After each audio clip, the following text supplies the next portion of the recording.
आप लेहो तुम कथा सुधारी।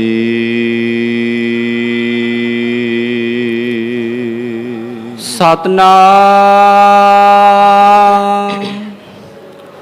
श्री वाहेगुरु साहिब जी। असुन प्रेम उमाहड़ा क्यों मिलिया हर जाए। मन तन प्यास दर्शन कणी कोई आन मिलावे माए।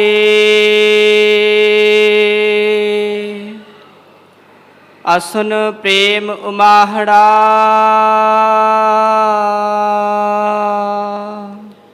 वाहिगुरु जी का खालसा वाहिगुरु जी की फतेह। पतित पावन भगत वत्सल अंतरजामी करुणा निधान गुरु गरीब नवाज कलयुग के तारनहारे शब्द गुरु ਸਾਹਿਬ ਸਤਿਗੁਰੂ ਧੰਨ ਧੰਨ ਸ੍ਰੀ ਗੁਰੂ ਗ੍ਰੰਥ ਸਾਹਿਬ ਮਹਾਰਾਜ ਸੱਚੇ ਪਾਤਸ਼ਾਹ ਜੀ ਦੀ ਪਾਵਨ ਪਵਿੱਤਰ ਹਜ਼ੂਰੀ ਅੰਦਰ ਸੁਭਾਇਮਾਨ ਗੁਰੂ ਖਾਲਸਾ ਸਾਧ ਸੰਗਤ ਜੀਓ, ਸਤਿਗੁਰੂ ਜੀ ਦੀ ਮਹਾਨ ਬਖਸ਼ਿਸ਼ ਦਾ ਸਦਕਾ ਅੰਮ੍ਰਿਤ ਵੇਲੇ ਤੋਂ ਮਹਾਰਾਜ ਸਾਹਿਬ ਜੀ ਦੀ ਪਾਵਨ ਹਜ਼ੂਰੀ ਅੰਦਰ ਦੀਵਾਨ ਸਜੇ ਸਨ। सजे हो दीवाना अंदर आप सरबत संगतां हाजरियां भर के लाहे प्राप्त कर रहे हो। आओ सत संगत जी होर भी कोई समा प्यार सत्कार सहित महाराज साहब जी के चरणों में बैठ के अमृतमयी लड़ीवार गुरबाणी की कथा नाल जुड़ के लाहे प्राप्त करिए। लड़ीवार गुरु शब्द की विचार की प्रारंभता तो पहला जो धन सतगुरु श्री गुरु अर्जन देव साहिब महाराज साहब जी ने 12 माह पवित्र गुरबाणी अंदर असू के महीने द्वारा उपदेश बख्शिश किया है। इस शब्द की विचार करके बाद विच लड़ीवार गुरु शब्द की विचार करांगे। गरीब नवाज धन सतगुरु श्री गुरु अर्जन देव साहिब महाराज जी हजूर ने 12 महीनों के अंदर हर एक महीने विच क्रमवार सतगुरु जी ने उपदेश बख्शिया है। जिवें पिछला भादरों का महीना लंघिया है, महाराज सच्चे पातशाह जी ने उपदेश बख्शिश किया सी। इसी तरह हुण असू के महीने द्वारा महाराज बख्शिश कर रहे हैं, क्योंकि संसार के अंदर वेखा विखाई जगत के लोग सियाणियां दे कोल जा करके सिक्ख्या धारण करते हैं। कोई ज्योतिषियों कोल चलिया जाता है, कोई किसी कोल चला जाता है कि सिक्ख्या प्राप्त कर लवां जिस करके जीवन सुखाला लंघेगा, जिंदगी सुखां दे नाल बतीत होवेगी। पर जो उपदेश जो सच्ची और परम सिक्ख्या महाराज साहब जी ने बख्शिश करनी है, ये समान होर कौन संसार के अंदर सियाण वाला सिक्ख्या दे सकता है।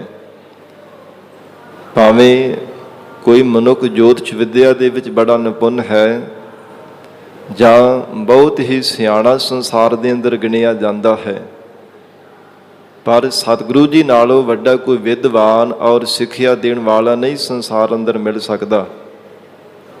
जो परम सिक्ख्या गरीब नवाज सतगुरु जी के उपदेश द्वारा प्राप्त होनी है, वो संसार के किसी भी अदारे ते जाके नहीं प्राप्त हो सकती। सिक्ख्या प्राप्ति के लिए जगत अंदर बेअंत अदारे खुले हुए हैं, पर जो महाराज सच्चे पातशाह जी का सतसंगत रूपी द्वारा है, गरीब नवाज सतगुरु जी सतसंगत दे विच उपदेश रूपी जो सिक्ख्या बख्शिश करते हैं, ये वर्गी सिक्ख्या होर किसी भी थां ते सानू नहीं प्राप्त हो सकती। क्योंकि जिहड़ी दुनियावी सिक्ख्या वो केवल दुनिया तक सीमित है। जीवन की सफलता लई पूरे सतगुरु जी तो ही सिक्ख्या प्राप्त करनी पैंदी है। ਗਰੀਬ ਨਵਾਜ ਮਹਾਰਾਜ ਸਾਹਿਬ ਜੀ ਦੇ ਉਪਦੇਸ਼ ਨੂੰ ਜੀਵਨ ਦੇ ਵਿੱਚ ਕਮਾਉਣਾ ਪੈਂਦਾ, ਤਾਂ ਜ਼ਿੰਦਗੀ ਸਫਲ ਹੁੰਦੀ ਹੈ। ਇਸ ਲਈ ਮਹਾਰਾਜ ਧੰਨ ਗੁਰੂ ਅਰਜਨ ਦੇਵ ਸਾਹਿਬ ਸੱਚੇ ਪਾਤਸ਼ਾਹ ਜੀ ਨੇ 12 ਮਾਹ ਪਾਵਨ ਗੁਰਬਾਣੀ ਉਚਾਰਨ ਕਰਕੇ ਹਰ ਮਹੀਨੇ ਸਤਿਗੁਰੂ ਜੀ ਨੇ ਕ੍ਰਮਵਾਰ ਉਪਦੇਸ਼ ਬਖਸ਼ਿਆ ਹੈ। ਆਓ ਸਤ ਸੰਗਤ ਜੀ ਪਿਆਰ ਦੇ ਨਾਲ ਸਤਿਗੁਰੂ ਜੀ ਦੇ ਚਰਨਾਂ ਵਿੱਚ ਜੁੜ ਕੇ ਬੈਠੀਏ। ਜੋ ਅਸੂ ਦੇ ਮਹੀਨੇ ਦੁਆਰਾ ਮਹਾਰਾਜ ਜੀ ਉਪਦੇਸ਼ ਬਖਸ਼ਿਸ਼ ਕਰ ਰਹੇ ਹੈ, ਪਿਆਰ ਨਾਲ ਸਰਵਣ ਕਰਕੇ ਲਾਹੇ ਪ੍ਰਾਪਤ ਕਰੀਏ। ਵਿਚਾਰ ਦੀ ਪ੍ਰਾਰੰਭਤਾ ਤੋਂ ਪਹਿਲਾਂ ਮਨ ਨੂੰ ਇਕਾਗਰ ਕਰਨ ਲਈ ਧੰਨ ਸ੍ਰੀ ਗੁਰੂ ਗ੍ਰੰਥ ਸਾਹਿਬ ਮਹਾਰਾਜ ਜੀ ਨੂੰ ਸੀਸ ਝੁਕਾਵੋ। ਪਿਆਰ ਅਦਬ ਨਾਲ ਉਚਾਰਨ ਕਰੋ ਜੀ। ਕਰੋ ਰਸਨਾ ਪਵਿੱਤਰ। ਸਤਿਨਾਮ ਸ੍ਰੀ ਵਾਹਿਗੁਰੂ ਸਾਹਿਬ ਜੀ। ਸਤਨਾਮ ਸ੍ਰੀ ਵਾਹਿਗੁਰੂ ਸਾਹਿਬ ਜੀ। ਸਤਨਾਮ ਸ੍ਰੀ ਵਾਹਿਗੁਰੂ ਸਾਹਿਬ ਜੀ। ਅਸੁਨ ਪ੍ਰੇਮ ਉਮਾਹੜਾ। ਧੰਨ ਸਤਿਗੁਰੂ ਸ੍ਰੀ ਗੁਰੂ ਅਰਜਨ ਦੇਵ ਸਾਹਿਬ ਪਾਤਸ਼ਾਹ ਜੀ ਫਰਮਾਨ ਕਰ ਰਹੇ ਹੈ, ਅਸੂ ਦੇ ਮਹੀਨੇ ਦੁਆਰਾ ਮਹਾਰਾਜ ਨੇ ਉਪਦੇਸ਼ ਬਖਸ਼ਿਸ਼ ਕੀਤਾ। ਐ ਜਗਿਆਸੂ ਜਨੋ, ਜਿਸ ਦੇ ਹਿਰਦੇ ਅੰਦਰ ਪਰਮਾਤਮਾ ਦੇ ਨਾਲ ਮਿਲਣ ਦਾ ਉਤਸ਼ਾਹ ਪੈਦਾ ਹੋਇਆ ਹੈ। ਉਮਾਹੜਾ ਨੂੰ ਆਖਰੀ ਅਰਥ ਹੈ ਸਤ ਸੰਗਤ ਜੀ ਉਛਾਲਾ। ਜਦੋਂ ਉਛਾਲਾ ਹਿਰਦੇ ਅੰਦਰ ਪੈਦਾ ਹੁੰਦਾ ਹੈ ਨਾ, ਤਾਂ ਹੀ ਰੱਬ ਨੂੰ ਚੇਤੇ ਕਰਦਾ। ਸੰਸਾਰ ਦੇ ਵੱਲ ਨੂੰ ਜੀਵ ਨੂੰ ਠੋਕਰ ਵੱਜਦੀ ਹੈ ਕਿ ਸੰਸਾਰ ਮਿਥਿਆ ਹੈ। ਸੰਸਾਰ ਪਰ ਦੇ ਜਿਤਨੇ ਵੀ ਸੰਬੰਧੀ ਹਨ, ਸਖੇ ਹੈ, ਮਿੱਤਰ ਹੈ, ਘਣਾ ਪਿਆਰ ਕਰਨ ਵਾਲੇ ਜਗਤ ਦੇ ਜੀਵ ਹਨ, ਉਹ ਕਿਸੇ ਵੀ ਨਾਲ ਨਹੀਂ ਜਾਣਾ। ਜਿੰਨੇ ਵੀ ਸੰਸਾਰ ਦੇ ਜੀਵ ਹਨ, ਸਕੇ ਸੰਬੰਧੀ ਭਾਵੇਂ ਧਨ ਪਦਾਰਥ ਵੀ ਹਨ, ਜਿਨ੍ਹਾਂ ਦੀ ਵੀ ਚਿੱਤ ਦੀ ਬਿਰਤੀ ਨੂੰ ਜੋੜ ਕਰਕੇ ਬੈਠਾ। ਜਦੋਂ ਇਹ ਜੀਵ ਦੇ ਹਿਰਦੇ ਅੰਦਰ ਸੋਝੀ ਆ ਜਾਂਦੀ ਹੈ, ਫਿਰ ਮਹਾਰਾਜ ਕਹਿੰਦੇ ਪਰਮਾਤਮਾ ਦੇ ਨਾਲ ਮਿਲਣ ਦਾ ਉਮਾਹੜਾ ਪੈਦਾ ਹੁੰਦਾ ਹੈ। ਜਦੋਂ ਇਹ ਜੀਵ ਨੂੰ ਸਮਝ ਪੈਂਦੀ ਹੈ ਕਿ ਪਤਾ ਨਹੀਂ ਕਿੰਨੇ ਕੁ ਜਨਮ ਸੰਸਾਰ ਅੰਦਰ ਅਜਾਈਮ ਬਤੀਤ ਹੋ ਗਏ ਨੇ ਪਰਮਾਤਮਾ ਤੋਂ ਵਿਛੜਿਆ ਹੋਇਆ, ਹੁਣ ਪਰਮਾਤਮਾ ਦੇ ਨਾਲ ਮਿਲਣ ਦੀ ਵਾਰੀ ਹੈ। ਪਰਮਾਤਮਾ ਨੇ ਸ਼ੁਭ ਅਵਸਰ ਬਖਸ਼ਿਸ਼ ਕੀਤਾ। ਭਈ ਪ੍ਰਾਪਤ ਮਾਨੁਖ ਦੇ ਹੁਰੀਆ, ਗੋਬਿੰਦ ਮਿਲਣ ਕੀ ਇਹ ਤੇਰੀ ਬਰੀਆ। ਅਵਰ ਕਾਜ ਤੇਰਾ ਕਿਤੈ ਨਾ ਕਾਮ, ਮਿਲ ਸਾਧ ਸੰਗਤ ਭਜ ਕੇਵਲ ਨਾਮ। ਇਹ ਜਦੋਂ ਮਹਾਰਾਜ ਸਾਹਿਬ ਜੀ ਦਾ ਉਪਦੇਸ਼ ਦੁਆਰਾ ਜੀਵ ਨੂੰ ਸੋਝੀ ਪ੍ਰਾਪਤ ਹੁੰਦੀ ਹੈ, ਫਿਰ ਮਹਾਰਾਜ ਸੱਚੇ ਪਾਤਸ਼ਾਹ ਕਹਿੰਦੇ ਜੀਵ ਦੇ ਹਿਰਦੇ ਅੰਦਰ ਉਮਾਹੜਾ ਪ੍ਰੇਮ ਦਾ ਉਛਾਲਾ ਪੈਦਾ ਹੁੰਦਾ। ਫਿਰ ਪ੍ਰੇਮ ਦੇ ਨਾਲ ਪਰਮਾਤਮਾ ਨੂੰ ਯਾਦ ਕਰਦਾ। ਐਸਾ ਵੈਰਾਗ ਦੇ ਵੇਗ ਵਿੱਚ ਜੀਵ ਆ ਜਾਂਦਾ ਕਿ ਸੰਸਾਰ ਦੇ ਸੁੱਖ ਮਨ ਨੂੰ ਚੰਗੇ ਨਹੀਂ ਲੱਗਦੇ। ਕੁਝ ਵੀ ਸੰਸਾਰ ਦਾ ਕਿੰਨਾ ਵੀ ਵੱਡਾ ਪਰਮ ਸੁੱਖ ਭਾਵੇਂ ਮੰਨਿਆ ਜਾਂਦਾ, ਸੰਸਾਰ ਦੇ ਅੰਦਰ ਮਹਾਰਾਜ ਕਹਿੰਦੇ ਮਾਇਕੀ ਸੁੱਖਾਂ ਤੋਂ ਇਹ ਜੀਵ ਉਪਰਾਮ ਹੋ ਕੇ ਫਿਰ ਪਿਆਰ ਦੇ ਵਿੱਚ ਭਿੱਜ ਕੇ ਪਰਮਾਤਮਾ ਨੂੰ ਯਾਦ ਕਰਦਾ ਹੈ। ਅਸਨ ਪ੍ਰੇਮ ਉਮਾਹੜਾ, ਜਿਨ੍ਹਾਂ ਜਗਿਆਸੂਆਂ ਦੇ ਹਿਰਦੇ ਅੰਦਰ ਪਰਮਾਤਮਾ ਦੇ ਨਾਲ ਮਿਲਣ ਦਾ ਉਮਾਹੜਾ, ਪ੍ਰੇਮ ਦਾ ਉਛਾਲਾ ਹਿਰਦੇ ਅੰਦਰ ਆਇਆ ਹੈ। ਕਿਉ ਮਿਲਿਆ ਹਰ ਜਾਏ। ਉਹ ਫਿਰ ਮਹਾਤਮਾ ਦੇ ਕੋਲ ਜਾ ਕਰਕੇ ਬੇਨਤੀਆਂ ਕਰਦੇ ਹਨ, ਹੇ ਮਹਾਤਮਾ ਜਨੋ, ਕਿਵੇਂ ਉਹ ਪਰਮਾਤਮਾ ਦੇ ਨਾਲ ਜਾ ਕੇ ਮਿਲਿਆ ਜਾ ਸਕਦਾ ਹੈ। ਕਿਉਂ ਮਿਲਿਆ? ਹਰ ਜਾਏ, ਹਰ ਜਗ੍ਹਾ ਤੇ ਭਾਵੇਂ ਪਰਮੇਸ਼ਰ ਵਿਆਪਕ ਹੈ, ਹਰ ਥਾਂ ਤੇ ਪਰਮਾਤਮਾ ਜੀ ਦਾ ਸਰੂਪ ਵਿਆਪਕ ਹੈ। ਜਲਾਂ ਵਿੱਚ ਵੀ, ਥਲਾਂ ਵਿੱਚ ਵੀ, ਧਰਤੀ ਤੇ ਵੀ, ਆਕਾਸ਼ ਉੱਪਰ ਵੀ, ਸਭ ਥਾਵਾਂ ਤੇ ਉਹ ਪਰਮਾਤਮਾ ਵਿਆਪਕ ਹੈ। ਪਰ ਕਿਉਂ ਮਿਲਿਆ? ਕਿਵੇਂ ਮਿਲਿਆ ਜਾ ਸਕਦਾ ਹੈ? ਸਾਧ ਸੰਗਤ ਜੀ, ਇਹ ਜੀਵ ਰੂਪ ਸਖੀ ਦਾ ਰੂਪਕ ਅਲੰਕਾਰ ਬਣਾ ਕੇ ਸਤਿਗੁਰੂ ਜੀ ਨੇ ਇਸ ਸ਼ਬਦ ਦੇ ਅੰਦਰ ਉਪਦੇਸ਼ ਬਖਸ਼ਿਆ ਹੈ। ਧੰਨ ਗੁਰੂ ਅਰਜਨ ਦੇਵ ਸਾਹਿਬ ਮਹਾਰਾਜ ਜੀ ਉਚਾਰਨ ਕਰ ਰਹੇ ਹੈ, ਜਿਸ ਜੀਵ ਰੂਪ ਸਖੀ ਦੇ ਹਿਰਦੇ ਅੰਦਰ ਪਰਮਾਤਮਾ ਦੇ ਨਾਲ ਮਿਲਣੇ ਦਾ ਉਤਸ਼ਾਹ ਪੈਦਾ ਹੋਇਆ ਹੈ। ਕਿਉਂਕਿ ਸਾਧ ਸੰਗਤ ਜੀ, ਸ਼ੌਂਕ ਅਵਸਥਾ ਜੋ ਹੈ ਨਾ, ਪਰਮਾਤਮਾ ਦੇ ਨਾਲ ਮਿਲਣੇ ਦਾ ਸ਼ੌਂਕ ਜਾਗਣਾ, ਇਹੋ ਹੀ ਅਸਲ ਦੇ ਵਿੱਚ ਜਵਾਨੀ ਦੀ ਅਵਸਥਾ ਹੈ। ਜਿਵੇਂ ਜਵਾਨੀ ਦੀ ਅਵਸਥਾ ਦੇ ਵਿੱਚ ਮਨੁੱਖ ਉਦਮ ਦੇ ਨਾਲ ਆਲਸ ਨੂੰ ਤਿਆਗ ਕੇ ਅੰਮ੍ਰਿਤ ਵੇਲੇ ਉੱਠ ਕਰਕੇ ਇਸ਼ਨਾਨ ਪਾਨ ਕਰਕੇ ਸਤ ਸੰਗਤ ਵਿੱਚ ਆ ਕੇ ਜੁੜਦਾ ਹੈ। ਇਸੇ ਪ੍ਰਕਾਰ ਜਿਹੜੇ ਅਕਾਲ ਪੁਰਖ ਵਾਹਿਗੁਰੂ ਦੇ ਨਾਲ ਮਿਲਣੇ ਦੀ ਅਵਸਥਾ, ਜਿਹਨੂੰ ਸ਼ੌਕ ਅਵਸਥਾ ਕਿਹਾ ਜਾਂਦਾ ਹੈ, ਪਰਮਾਤਮਾ ਦੇ ਨਾਲ ਮਿਲਣੇ ਦੀ ਅਵਸਥਾ, ਇਹ ਜਵਾਨੀ ਦੀ ਅਵਸਥਾ ਦੀ ਤਰ੍ਹਾਂ ਹੈ। ਮਨ ਦੇ ਵਿੱਚ ਸ਼ੌਕ ਹੋਵੇ ਤੇ ਸਾਧ ਸੰਗਤ ਜੀ ਫਿਰ ਸੁਭਾਵਿਕ ਹੀ ਮਨੁੱਖ ਉਦਮ ਕਰਦਾ ਹੈ, ਫਿਰ ਉਪਰਾਲਾ ਕਰਦਾ ਹੈ, ਹਰ ਇੱਕ ਯਤਨ ਕਰਦਾ ਕਿ ਕਿਸ ਯਤਨ ਦੇ ਨਾਲ ਮੈਂ ਪਰਮਾਤਮਾ ਦੇ ਨਾਲ ਮਿਲ ਸਕਦਾ ਹਾਂ। ਜਿਵੇਂ ਮਹਾਰਾਜ ਸਾਹਿਬ ਜੀ ਉਪਦੇਸ਼ ਬਖਸ਼ਿਸ਼ ਕਰਦੇ ਆ, ਫਿਰ ਗੁਰੂ ਕੇ ਉਪਦੇਸ਼ ਨੂੰ ਵੀ ਜੀਵਨ ਦੇ ਵਿੱਚ ਕਮਾਉਣ ਦੇ ਲਈ ਯਤਨਸ਼ੀਲ ਰਹਿੰਦਾ ਹੈ।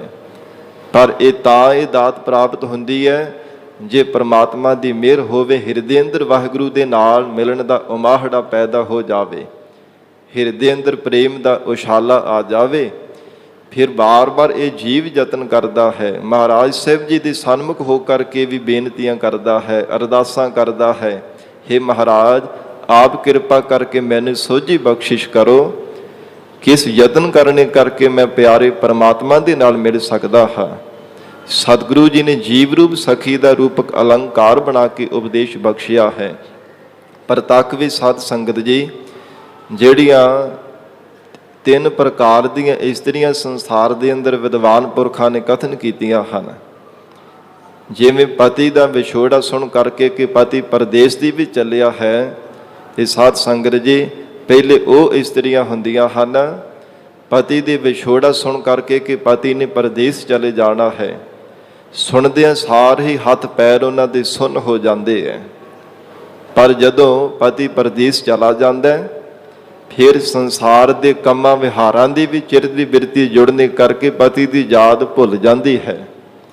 ਔਰ ਦੂਜੇ ਪ੍ਰਕਾਰ ਦੇ ਉਹ ਸਾਧ ਸੰਗਤ ਜੀ ਇਸਤਰੀਆਂ ਹਨ ਜੋ ਪਤੀ ਦੇ ਵਿਛੋੜੇ ਕਰਕੇ ਹਿਰਦੇ ਅੰਦਰ ਪ੍ਰੇਮ ਪੈਦਾ ਹੋਇਆ ਰਹਿੰਦਾ ਹੈ, ਔਰ ਸਰੀਰ ਜਿਹੜਾ ਉਹਨਾਂ ਦਾ ਸੁੱਕ ਜਾਂਦਾ, ਕੁਝ ਖਾਣ ਨੂੰ ਪਹਿਨਣੇ ਨੂੰ, ਚੰਗੇ ਪਦਾਰਥ ਖਾਣੇ ਨੂੰ ਵੀ ਚਿੱਤ ਨਹੀਂ ਕਰਦਾ। ਤੀਸਰੇ ਉਹ ਹਨ ਜੋ ਪਤੀ ਦਾ ਵਿਛੋੜਾ ਸੁਣ ਕਰਕੇ ਹੀ ਸਾਧ ਸੰਗਤ ਜੀ ਉਹਨਾਂ ਦੀ ਮੌਤ ਹੋ ਜਾਂਦੀ ਹੈ। ਵਿਛੋੜਾ ਝੱਲਿਆ ਹੀ ਨਹੀਂ ਜਾਂਦਾ ਪਤੀ ਦਾ, ਇੰਨਾ ਪਿਆਰ ਹੈ ਦੁਨਿਆਵੀ ਪਤੀ ਦੇ ਨਾਲ। ਇਸੇ ਪ੍ਰਕਾਰ ਜੋ ਜਗਿਆਸੂ ਰੂਪ ਇਸਤਰੀਆਂ ਹਨ, ਜਿਵੇਂ ਮਹਾਰਾਜ ਸਾਹਿਬ ਜੀ ਦੇ ਬਚਨ ਆਉਂਦੇ ਹਨ, ਏਕਾ ਪੁਰਖ ਸਬਾਈ ਨਾਰ, ਇੱਕ ਅਕਾਲ ਪੁਰਖ ਵਾਹਿਗੁਰੂ ਪਰਮਾਤਮਾ ਜੋ ਪੁਰਖ ਸਰੂਪ ਹੈ, ਸਾਰੇ ਸੰਸਾਰ ਦੇ ਜੀਵ ਇਹ ਜੀਵ ਰੂਪ ਇਸਤਰੀਆਂ ਹਨ, ਨਾਰਾਂ ਹਨ। ਇਸੇ ਆਧਾਰ ਤੇ ਜੋ 3 ਪ੍ਰਕਾਰ ਦੀਆਂ ਜਗਿਆਸੂ ਰੂਪ ਸਖੀਆਂ ਹਨ, ਮਹਾਰਾਜ ਕਹਿੰਦੇ ਪਰਮਾਤਮਾ ਅਕਾਲ ਪੁਰਖ ਵਾਹਿਗੁਰੂ ਜੀ ਦੇ ਜੋ ਕਥਾ ਕਹਾਣੀਆਂ ਹਨ, ਪਰਮੇਸ਼ਰ ਦੀ ਪ੍ਰਾਪਤੀ ਦੇ ਜਾਂ ਵਾਹਿਗੁਰੂ ਤੋਂ ਵਿਛੋੜੇ ਦੇ ਵੈਰਾਗ ਦੇ ਬਚਨ ਸੁਣ ਕਰਕੇ ਹਿਰਦਾ ਜਿਹੜਾ ਹੈ ਨਾ ਪਰਮਾਤਮਾ ਦੇ ਨਾਲ ਮਿਲਣ ਦੇ ਲਈ ਹਰ ਸਮੇਂ ਤਤਪਰ ਰਹਿੰਦਾ ਕਿ ਕਿਹੜੇ ਵੇਲੇ ਪਰਮਾਤਮਾ ਦੇ ਨਾਲ ਮੇਲ ਹੋ ਜਾਵੇ। ਵੈਰਾਗ ਦੇ ਬਚਨ ਸੁਣ ਕਰਕੇ ਉਹ ਜੀਵ ਰੂਪ ਸਖੀ ਹੈ, ਉਹ ਪਰਮਾਤਮਾ ਦੇ ਨਾਲ ਮਿਲਣ ਦੇ ਲਈ ਹਰ ਸਮੇਂ ਤਾਂਘ ਬਣਾ ਕਰਕੇ ਰੱਖਦੀ ਹੈ। ਰੋਮ ਕੰਡੇ ਜਿਹੜੇ ਖੜੇ ਹੋ ਜਾਂਦੇ ਹੈ, ਸਰੀਰ ਸੁੰਨ ਹੋ ਜਾਂਦਾ ਹੈ ਕਿ ਇੰਨਾ ਸਮਾਂ ਇਸੇ ਤਰ੍ਹਾਂ ਹੀ ਬਤੀਤ ਹੋ ਗਿਆ ਪਰਮਾਤਮਾ ਦੀ ਪ੍ਰਾਪਤੀ ਤੋਂ। ਕਿੰਨੇ ਕੁ ਜਨਮ ਸੰਸਾਰ ਦੇ ਅੰਦਰ ਐਵੇਂ ਹੀ ਅਜਾਈ ਹੀ ਚਲੇ ਗਏ ਹੈ। ਇਹ ਮਹਾਰਾਜ ਕਹਿੰਦੇ ਪਹਿਲੇ ਦਰਜੇ ਦੀਆਂ ਉਹ ਜੀਵ ਰੂਪ ਸਖੀਆਂ ਹਨ, ਜਦੋਂ ਤੱਕ ਵੈਰਾਗ ਦੇ ਬਚਨ ਸੁਣਦੇ ਰਹਿੰਦੇ, ਕੰਨਾਂ ਵਿੱਚ ਆਵਾਜ਼ ਪੈਂਦੀ ਰਹਿੰਦੀ ਹੈ, ਸਤ ਸੰਗਤ ਵਿੱਚ ਬੈਠ ਕੇ ਪਰਮਾਤਮਾ ਦਾ ਜਸ ਸਰਵਣ ਕਰਦੇ ਰਹਿੰਦੇ ਹੈ, ਉਦੋਂ ਤੱਕ ਉਹਨਾਂ ਜਗਿਆਸੂਆਂ ਦੇ ਮਨ ਦੇ ਵਿੱਚ ਬੜਾ ਵੈਰਾਗ ਰਹਿੰਦਾ ਹੈ, ਪਰਮਾਤਮਾ ਦੇ ਵਿਛੋੜੇ ਦਾ ਹਿਰਦੇ ਅੰਦਰ ਦੁੱਖ ਰਹਿੰਦਾ ਹੈ। ਜਦੋਂ ਸਤ ਸੰਗਤ ਤੋਂ ਬਾਹਰ ਚਲੇ ਜਾਂਦੇ ਆ, ਉਹਨਾਂ ਦੀ ਬੁੱਧ ਜਿਹੜੀ ਸੰਸਾਰ ਦੇ ਕਾਰ ਵਿਹਾਰਾਂ ਦੇ ਵਿੱਚ ਖਚਿਤ ਹੋ ਜਾਂਦੀ ਹੈ, ਚਿੱਤ ਦੀ ਬਿਰਤੀ ਸੰਸਾਰ ਦੇ ਅੰਦਰ ਜੁੜ ਜਾਂਦੀ ਹੈ ਤੇ ਪਰਮਾਤਮਾ ਦੀ ਯਾਦ ਫਿਰ ਭੁੱਲ ਜਾਂਦੀ ਹੈ। ਔਰ ਦੂਜੇ ਉਹ ਸੰਸਾਰ ਦੇ ਜਗਿਆਸੂ ਹਨ ਜਿਨ੍ਹਾਂ ਦੇ ਹਿਰਦੇ ਅੰਦਰ ਪਰਮਾਤਮਾ ਦੇ ਵਿਛੋੜੇ ਕਰਕੇ ਪ੍ਰੇਮ ਪੈਦਾ ਹੋਇਆ, ਉਮਾਹੜਾ ਪੈਦਾ ਹੋਇਆ, ਉਛਾਲਾ ਆਇਆ, ਉਹ ਪਰਮਾਤਮਾ ਨੂੰ ਯਾਦ ਕਰਦੇ ਰਹਿੰਦੇ ਹੈ। ਵਾਹਿਗੁਰੂ ਦੇ ਵਿਛੋੜੇ ਦੀ ਯਾਦ ਵਿੱਚ ਉਹ ਆਪਣਾ ਸਰੀਰ ਵੀ ਸੁਕਾ ਦਿੰਦੇ ਆ, ਕੁਝ ਖਾਣ ਨੂੰ ਚੰਗਾ ਨਹੀਂ ਲੱਗਦਾ, ਅੰਨ ਪਾਣੀ ਕੁਝ ਵੀ ਮਨ ਨੂੰ ਚੰਗਾ ਲੱਗਦਾ ਹੀ ਨਹੀਂ ਹੈ ਪਰਮਾਤਮਾ ਦੇ ਵਿਛੋੜੇ ਕਰਕੇ। ਔਰ ਤੀਸਰੀ ਪ੍ਰਕਾਰ ਦੇ ਉਹ ਜੀਵ ਰੂਪ ਸਖੀਆਂ ਹਨ ਜਿਨ੍ਹਾਂ ਨੇ ਅਕਾਲ ਪੁਰਖ ਵਾਹਿਗੁਰੂ ਜੀ ਦੇ ਵਿਛੋੜੇ ਕਰਕੇ ਐਸਾ ਮਹਾਰਾਜ ਸਾਹਿਬ ਜੀ ਦੇ ਉਪਦੇਸ਼ ਨੂੰ ਜੀਵਨ ਦੇ ਵਿੱਚ ਕਮਾਇਆ ਆਤਮਾ ਭਾਵ ਆਪਣਤ ਨੂੰ ਮਾਰ ਦੇਣਾ ਕੀਤਾ ਹੈ। ਆਪਾ ਭਾਵ ਅਭਾਵ ਕਰ ਦਿੱਤਾ ਹੈ। ਹੰਕਾਰ ਤੋਂ ਰਹਿਤ ਹੋ ਕੇ ਪਿਆਰੇ ਪ੍ਰਮਾਤਮਾ ਨੂੰ ਯਾਦ ਕਰਦੇ ਹੈ। ਐਸੇ ਜਗਿਆਸੂਆਂ ਨੇ ਮਹਾਰਾਜ ਕਹਿੰਦੇ ਵਾਹਿਗੁਰੂ ਜੀ ਦੇ ਸਰੂਪ ਨੂੰ ਸਾਖਸ਼ਾਤ ਕਰ ਲੈਣਾ ਕੀਤਾ। ਆਪਾ ਭਾਵ ਅਭਾਵ ਕਰਕੇ ਜਦੋਂ ਤੱਕ ਮਨੁੱਖ ਆਪਣਤ ਨੂੰ ਨਹੀਂ ਮਾਰਦਾ, ਉਦੋਂ ਤੱਕ ਪਿਆਰੇ ਪਰਮਾਤਮਾ ਦੇ ਨਾਲ ਵੀ ਕਦੇ ਮੇਲ ਨਹੀਂ ਹੋ ਸਕਦਾ। ਹੰਕਾਰ, ਹਉਮੈ ਜਾਂ ਫਿਰ ਸਰੀਰ ਦਾ, ਜਿੰਦ ਦਾ ਮਾਣ ਕਰਨਾ, ਇਹ ਰਾਈ ਮਾਤਰ ਵੀ ਜਦੋਂ ਤੱਕ ਮਨ ਦੇ ਵਿੱਚ ਰਹਿੰਦੀ ਹੈ, ਉਦੋਂ ਤੱਕ ਪਰਮਾਤਮਾ ਦੇ ਨਾਲ ਕਦੇ ਵੀ ਜੀ ਮਿਲ ਨਹੀਂ ਸਕਦਾ। ਇਸ ਕਰਕੇ ਮਹਾਰਾਜ ਕਹਿੰਦੇ ਜਿਨ੍ਹਾਂ ਐਸੇ ਜੀਵ ਰੂਪ ਸਖੀਆਂ ਨੇ ਪਰਮਾਤਮਾ ਨੂੰ ਸਾਖਸ਼ਾਤ ਕਰ ਲਿਆ ਹੈ ਆਪਾ ਭਾਵ ਅਭਾਵ ਕਰਕੇ, ਤਿਨਾਂ ਨੂੰ ਜੋ ਕੁਝ ਵੀ ਸੰਸਾਰ ਦੇ ਅੰਦਰ ਨਜ਼ਰ ਆਉਂਦਾ ਉਹ ਪਰਮਾਤਮਾ ਹੀ ਨਜ਼ਰ ਆਉਂਦਾ ਹੈ। ਉਹਨਾਂ ਦੀ ਦ੍ਰਿਸ਼ਟੀ ਦੇ ਵਿੱਚ ਕੇਵਲ ਇੱਕ ਪਰਮਾਤਮਾ ਦਾ ਸਵਰੂਪ ਹੀ ਦਿਸਦਾ ਹੈ। ਬ੍ਰਹਮ ਨਿਗਾਹ ਦੇ ਨਾਲ ਉਹ ਸੰਸਾਰ ਨੂੰ ਸਮਦ੍ਰਿਸ਼ਟੀ ਦੇ ਨਾਲ ਦੇਖਦੇ ਹੈ ਤੇ ਜੋ ਕੁਝ ਸੁਣਦੇ ਹਨ, ਮਹਾਰਾਜ ਕਹਿੰਦੇ ਕੰਨਾਂ ਦੇ ਨਾਲ ਵੀ ਵਾਹਿਗੁਰੂ ਜੀ ਦੇ ਨਾਮ ਨੂੰ ਹੀ ਸੁਣਦੇ ਹੈ। ਐਸਾ ਉਹਨਾਂ ਜਗਿਆਸੂ ਜਨਾਂ ਦਾ, ਗੁਰਮੁਖ ਪਿਆਰੇ ਬ੍ਰਹਮ ਬੇਤਿਆਂ ਦਾ ਜੀਵਨ ਬਣ ਜਾਂਦਾ ਹੈ। ਜੇਤਾ ਸੁਣਨਾ ਤੇਤਾ ਨਾਮ, ਜੇਤਾ ਪੇਖਣ ਤੇਤਾ ਧਿਆਨ, ਐਸਾ ਉਹਨਾਂ ਗੁਰਮੁਖਾਂ ਦਾ ਜੀਵਨ ਹੈ। ਜੋ ਕੁਝ ਦੇਖਦੇ ਹੈ ਪ੍ਰਕਾਸ਼ ਰੱਬ ਨੂੰ ਹੀ ਦੇਖਦੇ ਹਨ। ਜਿਸ ਕਿਸੇ ਵੀ ਜੀਵ ਦੇ ਅੰਦਰ ਦੇਖਦੇ ਪਰਮਾਤਮਾ ਨੂੰ ਦੇਖਦੇ ਹੈ। ਕਿਸੇ ਦੀ ਆਵਾਜ਼ ਨੂੰ ਸੁਣਦੇ ਹਨ, ਇਉਂ ਪ੍ਰਤੀਤ ਉਹਨਾਂ ਦੇ ਹਿਰਦੇ ਅੰਦਰ ਹੁੰਦਾ ਕਿ ਇਹ ਪਰਮਾਤਮਾ ਦਾ ਨਾਮ ਹੀ ਉਚਾਰਨ ਕਰ ਰਿਹਾ ਹੈ। ਕਿਉਂਕਿ ਮਨੁੱਖ ਜਿਹੋ ਜਿਹੀ ਭਾਵਨਾ ਦੇ ਨਾਲ ਸੁਣਦਾ ਜਾਂ ਨੇਤਰਾਂ ਦੇ ਨਾਲ ਦੇਖਦਾ ਹੈ ਨਾ, ਉਹ ਭਾਵੇਂ ਘਟਨਾ ਸਾਹਮਣੇ ਨਾ ਘਟ ਰਹੀ ਹੋਵੇ, ਜੋ ਕੁਝ ਦੇਖਣਾ ਚਾਹੇ ਦੇਖ ਹੀ ਲੈਂਦਾ ਹੈ। ਜੋ ਕੁਝ ਸੁਣਨਾ ਚਾਹੇ ਇਹ ਮਨੁੱਖ ਸੁਣ ਹੀ ਲੈਣਾ ਕਰਦਾ ਹੈ। ਇੱਕ ਕਥਾ ਆਉਂਦੀ ਹੈ ਨਾ, ਕਹਿੰਦੇ ਕਿ ਜਿਵੇਂ ਸ਼ਿਵ ਜੀ ਨੇ ਜਦੋਂ ਡਬਰੂ ਵਜਾਇਆ ਨਾ, ਤੇ ਸਾਧ ਸੰਗਤ ਜੀ ਜਿਹੜੇ ਤਬਲੇ ਦਾ ਗੁਣ ਲੈਣ ਵਾਲੇ ਸਨ, ਤਿੰਨਾਂ ਨੇ ਤਬਲੇ ਦੇ ਤਾਲ ਉਹਦੇ ਵਿੱਚੋਂ ਸਿੱਖ ਲੈਣਾ ਕੀਤੇ। ਉਹ ਧੁਨੀ ਦੇ ਵਿੱਚੋਂ ਹੀ ਸ਼ਿਵ ਜੀ ਨੇ ਜਦੋਂ ਡਬਰੂ ਵਜਾਇਆ ਸੀਗਾ, ਤੇ ਪਾਰਣੀ ਮੁਨੀ ਨੇ ਸਾਧ ਸੰਗਤ ਜੀ ਵਿਆਕਰਨ ਦੇ ਜਿਹੜੇ ਜੋ 14 ਵਿਆਕਰਨ ਉਹਦੇ ਤੋਂ ਬਣਾ ਲੈਣਾ ਕੀਤੇ ਹੈ ਪਾਰਣੀ ਮੁਨੀ ਨੇ। ਇਸ ਪ੍ਰਕਾਰ ਹੋਰ ਜਿੰਨੇ ਜਿਹੋ ਜਿਹੀ ਭਾਵਨਾ ਦੇ ਨਾਲ ਉਹ ਡੌਰੂ ਦੀ ਆਵਾਜ਼ ਨੂੰ ਸੁਣਿਆ, ਉਸੇ ਤਰ੍ਹਾਂ ਦੀ ਉਹਦੇ ਵਿੱਚੋਂ ਆਵਾਜ਼ ਉਹਨੇ ਧਾਰਨ ਕਰ ਲੈਣਾ ਕੀਤੀ। ਡਬਰੂ ਇੱਕ ਵਜਾਇਆ, ਕਿਸੇ ਨੇ ਵਿਆਕਰਨ ਉਹਦੇ ਤੋਂ ਬਣਾ ਲਿਆ, ਕਿਸੇ ਨੇ ਤਬਲੇ ਦੀ ਆਵਾਜ਼ ਉਹਦੇ ਵਿੱਚੋਂ ਕੱਢ ਲਈ, ਅਲਫਾਜ਼ ਇਹ ਧਾਰਨ ਕਰ ਲਏ। ਇਉਂ ਡੌਰੂ ਭਾਵੇਂ ਇੱਕ ਹੀ ਵੱਜਦਾ ਪਿਆ ਸੀਗਾ।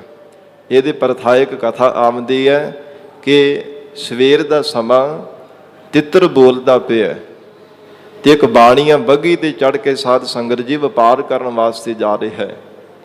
ਤੇ ਉਹ ਬਾਣੀਏ ਨੂੰ ਕਿਸੇ ਨੇ ਪੁੱਛਿਆ, ਕਹਿਣ ਲੱਗਾ ਬਾਣੀਆ ਤਿੱਤਰ ਆਵਾਜ਼ ਕਰਦਾ, ਕੀ ਬੋਲਦਾ ਪਿਆ? ਤੇ ਜਿਹੋ ਜਿਹੇ ਮਨੁੱਖ ਦੀ ਭਾਵਨਾ ਹੁੰਦੀ ਹੈ, ਜੋ ਕੁਝ ਮਨੁੱਖ ਦੇ ਅੰਦਰ ਹੁੰਦਾ ਉਹ ਕੁਝ ਹੀ ਮੁਖ ਤੋਂ ਬੋਲਦਾ ਹੈ। ਉਹ ਬਾਣੀਆ ਕਹਿਣ ਲੱਗਾ, ਭਲਿਆ ਇਹ ਤਿੱਤਰ ਬੋਲਦਾ ਪਿਆ ਹੈ ਲੂਣ ਮਿਰਚ ਅਦਰਕ, ਲੂਣ ਮਿਰਚ ਅਦਰਕ, ਲੂਣ ਮਿਰਚ ਅਦਰਕ, ਇੱਦਾਂ ਬੋਲਦਾ ਪਿਆ। ਤੇ ਫਿਰ ਅੱਗੇ ਥੋੜਾ ਗਿਆ ਤੇ ਇੱਕ ਮਨੁੱਖ ਕਸਰਤ ਕਰਦਾ ਪਿਆ ਸੀ, ਪਹਿਲਵਾਨ ਕਸਰਤ ਕਰਦਾ ਪਿਆ। ਜਦੋਂ ਉਹ ਪਹਿਲਵਾਨ ਨੂੰ ਪੁੱਛਿਆ ਕਿ ਤਿੱਤਰ ਕੀ ਬੋਲਦਾ ਹੈ, ਤੇ ਪਹਿਲਵਾਨ ਉਹਦੇ ਅੰਦਰ ਦੀ ਭਾਵਨਾ ਹੋਰ ਹੈ, ਬਾਣੀਏ ਦੇ ਆਪਣੀ ਅੰਦਰ ਦੀ ਭਾਵਨਾ ਹੈ, ਪਹਿਲਵਾਨ ਦੇ ਆਪਣੇ ਅੰਦਰ ਦੀ ਭਾਵਨਾ ਹੈ। ਉਹ ਆਪਣੀ ਭਾਵਨਾ ਅਨੁਸਾਰ ਤਿੱਤਰ ਦੀ ਆਵਾਜ਼ ਸੁਣ ਕੇ ਕਹਿੰਦਾ ਕਿ ਘਿਓ ਖੰਡ ਖਾ ਕਸਰਤ ਕਰ, ਘਿਓ ਖਾ ਕਸਰਤ ਕਰ। ਇਹ ਕਹਿੰਦਾ ਕਿ ਤਿੱਤਰ ਇਹ ਆਵਾਜ਼ ਬੋਲਦਾ ਪਿਆ ਹੈ। ਤੇ ਫਿਰ ਅੱਗੇ ਕੋਈ ਬੰਦਗੀ ਕਰਨ ਵਾਲਾ ਬ੍ਰਹਮ ਬੈਤਾ ਬੈਠਾ ਸੀ, ਅਡੋਲ ਚੌਂਕੜਾ ਲਗਾ ਕੇ ਪਰਮਾਤਮਾ ਦੀ ਬੰਦਗੀ ਕਰਦਾ ਪਿਆ। ਉਹ ਸਤਿਪੁਰਸ਼ ਨੂੰ ਪੁੱਛਿਆ ਕਿ ਮਹਾਂਪੁਰਸ਼ੋ ਤਿੱਤਰ ਕੀ ਬੋਲਦਾ ਹੈ? ਕਹਿੰਦੇ ਇਹ ਤਿੱਤਰ ਬੋਲਦਾ ਪਿਆ ਸੁਭਾਨ ਕੁਦਰਤ ਅੱਲਾ, ਅੱਲਾ ਸੁਭਾਨ ਤੇਰੀ ਕੁਦਰਤ, ਅੱਲਾ ਸੁਭਾਨ ਤੇਰੀ ਕੁਦਰਤ। हे ਪ੍ਰਮਾਤਮਾ ਇਹ ਜਿੰਨੀ ਵੀ ਕੁਦਰਤ ਹੈ ਨਾ ਸਾਰੀ ਤੇਰੀ ਹੈ। हे ਪ੍ਰਮਾਤਮਾ ਸਾਰੀ ਆਪ ਦੀ ਬਣਾਈ ਹੋਈ ਇਹ ਕੁਦਰਤ ਹੈ। ਦੇਖੋ ਆਵਾਜ਼ ਇੱਕੋ ਹੀ ਹੈ, ਤਿੱਤਰ ਇੱਕੋ ਹੀ ਆਵਾਜ਼ ਬੋਲਦਾ ਪਿਆ, ਪਰ ਜਿਹੋ ਜਿਹੀ ਕਿਸੇ ਦੀ ਭਾਵਨਾ ਜਿੱਦਾਂ ਦੀ ਬਿਰਤੀ ਹੈ ਨਾ ਉਹਦੇ ਅਨੁਸਾਰ ਉਹਨੇ ਬੋਲ ਕਰਕੇ ਦੱਸ ਦਿੱਤਾ। ਬਾਣੀਏ ਕਹਿੰਦਾ ਨਹੀਂ ਇਵੇਂ ਬੋਲਦਾ। ਪਹਿਲਵਾਨ ਨੇ ਹੋਰ ਦੱਸਿਆ, ਪਰ ਜਿਹੜਾ ਬੰਦਗੀ ਕਰਨ ਵਾਲਾ ਹਿਰਦੇ ਅੰਦਰ ਪ੍ਰੇਮ ਧਾਰਨ ਕਰਕੇ ਰੱਬ ਨੂੰ ਯਾਦ ਕਰਦਾ ਪਿਆ, ਉਹਨੇ ਆਪਣੇ ਅਨੁਸਾਰ ਦੱਸਿਆ ਹੈ। ਇਸ ਪ੍ਰਕਾਰ ਮਹਾਰਾਜ ਕਹਿੰਦੇ ਹਨ, ਜਿਨ੍ਹਾਂ ਦੇ ਹਿਰਦੇ ਅੰਦਰ ਵਾਹਿਗੁਰੂ ਦੇ ਨਾਲ ਮਿਲਣ ਦਾ ਉਤਸ਼ਾਹ ਪੈਦਾ ਹੁੰਦਾ ਹੈ, ਉਹ ਪ੍ਰਮਾਤਮਾ ਨੂੰ ਸਾਖਸ਼ਾਤ ਕਰ ਲੈਣਾ ਕਰਦੇ, ਰੱਬ ਨੂੰ ਦੇਖ ਹੀ ਲੈਣਾ ਕਰਦੇ। ਆਖਰਕਾਰ ਇੱਕ ਨਾ ਇੱਕ ਦਿਨ ਪ੍ਰਮਾਤਮਾ ਨੂੰ ਸਾਖਸ਼ਾਤ ਕਰ ਹੀ ਲੈਂਦੇ ਹੈ। ਜਿਵੇਂ ਉਹ ਮਹਾਤਮਾ ਰੂਪ ਸਖੀ ਦੇ ਕੋਲ ਜਾ ਕੇ ਜੀਵ ਰੂਪ ਸਖੀ ਨੇ ਬੇਨਤੀ ਕੀਤੀ ਹੈ। ਜਗਿਆਸੂ ਬੇਨਤੀ ਕਰਕੇ ਪੁੱਛਦਾ ਹੈ, ਕਿਉਂ ਮਿਲੀਐ ਹਰਿ ਜਾਏ। ਹੇ ਮਹਾਤਮਾ ਜੀ, ਕਿਵੇਂ ਪਿਆਰੇ ਦੇ ਨਾਲ ਮਿਲਿਆ ਜਾ ਸਕਦਾ ਹੈ। ਉਹਨਾਂ ਐਸੇ ਗੁਰਮੁਖ ਪਿਆਰਿਆਂ ਦਾ ਜੀਵਨ ਇੱਕ ਬਬੀਹੇ ਦੀ ਤਰ੍ਹਾਂ ਹੋ ਜਾਂਦਾ ਹੈ। ਬਬੀਹੇ ਨੂੰ ਪਿਆਸ ਲੱਗਦੀ ਹੈ ਨਾ ਸਵਾਂਤੀ ਬੂਣ ਦੀ, ਭਾਵੇਂ ਲੰਬੇਰਾ ਸਮਾਂ ਵਰਖਾ ਹੁੰਦੀ ਰਹੇ, ਝੜੀ ਲੱਗ ਜਾਵੇ, ਔਰ ਤਲਾਬਾਂ ਤੇ ਟੋਭਿਆਂ ਤੇ ਕਿੰਨਾ ਕਿੰਨਾ ਪਾਣੀ ਖੜਾ ਹੁੰਦਾ ਹੈ, ਪਰ ਉਹ ਪਾਣੀ ਦੇ ਨਾਲ ਕੋਈ ਵੀ ਬਬੀਹੇ ਨੂੰ ਵਾਸਤਾ ਨਹੀਂ ਹੁੰਦਾ। ਕੇਵਲ ਤਾਂ ਕੇਵਲ ਸਵਾਂਤੀ ਬੂੰਦ ਨੂੰ ਪਾਉਣ ਵਾਸਤੇ ਬਾਰ-ਬਾਰ ਪੀਓ ਪੀਓ ਕਰਕੇ ਮੁਖ ਤੋਂ ਪੁਕਾਰਦਾ ਰਹਿੰਦਾ ਹੈ। ਤੇ ਸਾਧ ਸੰਗਤ ਜੀ, ਜੇਕਰ ਬੱਦਲ ਵਰਸੇ, ਸਵਾਂਤੀ ਬੂੰਦ ਪਰਮਾਤਮਾ ਵਰਸਾ ਦੇਵੇ, ਉਹ ਬਬੀਹੇ ਨੂੰ ਮਿਲ ਜਾਵੇ, ਤਾਂ ਉਹਦੀ ਭੁੱਖ ਮਿਟਦੀ ਹੈ, ਤਾਂ ਉਹਦੇ ਅੰਦਰ ਦੀ ਪਿਆਸ ਜਿਹੜੀ ਬੁੱਝ ਜਾਣਾ ਕਰਦੀ ਹੈ। ਇਸ ਪ੍ਰਕਾਰ ਮਹਾਰਾਜ ਕਹਿੰਦੇ, ਜਿਹੜਾ ਜਗਿਆਸੂ ਰੂਪ ਬਬੀਹਾ ਹੈ, ਉਹ ਗੁਰਮੁਖ ਪਿਆਰਾ ਇੱਕ ਚਿੱਤ ਹੋ ਕੇ ਪਰਮਾਤਮਾ ਨੂੰ ਯਾਦ ਕਰਦਾ। ਭਾਵੇਂ ਜਿੰਨੇ ਮਰਜ਼ੀ ਸੰਸਾਰ ਦੇ ਸੁਖਾਂ ਰੂਪੀ ਪਦਾਰਥਾਂ ਰੂਪੀ ਪਾਣੀ ਸੰਸਾਰ ਦੇ ਅੰਦਰ ਭਰਿਆ ਪਿਆ, ਪਰ ਜਿਸ ਹਿਰਦੇ ਅੰਦਰ ਵਾਹਿਗੁਰੂ ਦੇ ਦਰਸ਼ਨਾਂ ਦੀ ਸਵਾਂਤੀ ਬੂੰਦ ਦੀ ਪਿਆਸ ਲੱਗੀ ਹੈ, ਉਸ ਨੂੰ ਕੋਈ ਵੀ ਦੁਨੀਆ ਦਾ ਸੁਖ ਮਨ ਨੂੰ ਚੰਗਾ ਨਹੀਂ ਲੱਗਦਾ। ਇੱਕ ਚਿੱਤ ਹੋ ਕੇ ਪਰਮਾਤਮਾ ਦੀ ਦਰਸ਼ਨਾਂ ਦੀ ਤਾਂਘ ਹਿਰਦੇ ਅੰਦਰ ਧਾਰਨ ਕਰਕੇ ਰੱਖਦਾ ਹੈ। ਐਸਾ ਉਹ ਜਗਿਆਸੂ ਰੂਪ ਬਬੀਹਾ ਹੈ, ਬਾਰ-ਬਾਰ ਪਰਮੇਸ਼ਰ ਨੂੰ ਯਾਦ ਕਰਦਾ। ਮਹਾਰਾਜ ਧੰਨ ਗੁਰੂ ਅਰਜਨ ਦੇਵ ਸਾਹਿਬ ਪਾਤਸ਼ਾਹ ਜੀ ਫਰਮਾਨ ਕਰ ਰਹੇ ਹੈ, ਅਸੁਨ ਪ੍ਰੇਮ ਉਮਾਹੜਾ ਕਿਉਂ ਮਿਲੀਐ ਹਰਿ ਜਾਏ। ਅੱਜ ਸੁਣ ਵਿਸ਼ੇਸ਼ ਕਰਕੇ ਮਹਾਰਾਜ ਅਸਾਂ ਨੇ ਸੁਣਨਾ ਕੀਤਾ ਕਿ ਪ੍ਰਮਾਤਮਾ ਸਭ ਜਗ੍ਹਾ ਤੇ ਹੈ, ਜਾਏ ਸਭ ਥਾਵਾਂ ਤੇ ਵਿਆਪਕ ਹੈ, ਪਰ ਕਿਉਂ ਮਿਲੀਐ, ਕਿਵੇਂ ਮਿਲਿਆ ਜਾ ਸਕਦਾ ਹੈ। ਮਹਾਰਾਜ ਵਾਹਿਗੁਰੂ ਤੋਂ ਵਿਛੜਿਆ ਹੋਇਆ ਪਤਾ ਨਹੀਂ ਕਿੰਨਾ ਕੁ ਸਮਾਂ ਸੰਸਾਰ ਦੇ ਅੰਦਰ ਅਜਾਈਂ ਚਲਾ ਗਿਆ। ਹੁਣ ਜੇ ਹਿਰਦੇ ਅੰਦਰ ਪ੍ਰੇਮ ਦਾ ਉਛਾਲਾ ਆਇਆ, ਆਪ ਕਿਰਪਾ ਕਰਕੇ ਦੱਸੋ, ਉਸ ਪਿਆਰੇ ਵਾਹਿਗੁਰੂ ਦੇ ਨਾਲ ਕਿਵੇਂ ਮਿਲਿਆ ਜਾ ਸਕਦਾ ਹੈ। ਮਨ ਤਨ ਪਿਆਸ ਦਰਸ਼ਨ ਘਣੀ। ਸਾਡੇ ਮਨ ਅਤੇ ਤਨ ਦੇ ਵਿੱਚ ਪ੍ਰਮਾਤਮਾ ਦੇ ਦਰਸ਼ਨਾਂ ਦੀ ਪਿਆਸ ਘਣੀ ਬਹੁਤ ਜ਼ਿਆਦਾ ਹੈ। ਘਣੀ ਤੋਂ ਭਾਵ ਬਹੁਤ ਜ਼ਿਆਦਾ ਵਾਹਿਗੁਰੂ ਦੇ ਦੀਦਾਰ ਕਰਨੇ ਦੀ ਮਨ ਵਿੱਚ ਪਿਆਸਾ ਬਣੀ ਹੋਈ ਹੈ। ਤਨ ਵੀ ਸਾਡਾ ਬਾਰ-ਬਾਰ ਰੱਬ ਨੂੰ ਚੇਤੇ ਕਰਦਾ ਹੈ। ਪਰਮਾਤਮਾ ਦੇ ਦੀਦਾਰ ਕਰਨ ਦੇ ਵਾਸਤੇ ਮਨ ਔਰ ਤਨ ਵਿੱਚ ਬਹੁਤੀ ਪਿਆਸ ਬਣੀ ਹੈ। ਕੋਈ ਆਣ ਮਿਲਾਵੈ ਮਾਏ। हे ਮਹਾਤਮਾ ਰੂਪ ਮਾਂ, ਕੋਈ ਆ ਕੇ ਮੈਨੂੰ ਪਿਆਰੇ ਪਰਮਾਤਮਾ ਦੇ ਨਾਲ ਮਿਲਾ ਦੇਵੇ। ਕੋਈ ਤਾਂ ਹੋਵੇਗਾ ਹੀ ਵਾਹਿਗੁਰੂ ਦੇ ਨਾਲ ਮਿਲਾਉਣ ਦੇ ਵਾਸਤੇ, ਕੋਈ ਨਾ ਕੋਈ ਢੰਗ ਤਰੀਕਾ, ਕੋਈ ਨਾ ਕੋਈ ਤਾਂ ਯਤਨ ਹੋਵੇਗਾ ਜਿਸ ਕਰਕੇ ਪਿਆਰੇ ਦੇ ਨਾਲ ਮਿਲ ਸਕਾਂ। ਕਿਉਂਕਿ ਪਰਮਾਤਮਾ ਦੇ ਦੀਦਾਰ ਕਰਨੇ ਦੀ ਮਨ ਦੇ ਵਿੱਚ ਤਾਂਘ ਬਣੀ ਹੋਈ ਹੈ। ਪਰਮੇਸ਼ਰ ਦੀ ਪ੍ਰਾਪਤੀ ਕਰਨ ਵਾਸਤੇ ਮਨ ਸਾਡਾ ਬਾਰ-ਬਾਰ ਉਤਸ਼ਾਹਿਤ ਹੋ ਕਰਕੇ ਮਨ ਦੇ ਵਿੱਚ ਪ੍ਰੇਮ ਦੇ ਉਛਾਲੇ ਪੈਦਾ ਹੋ ਰਹੇ ਹੈ।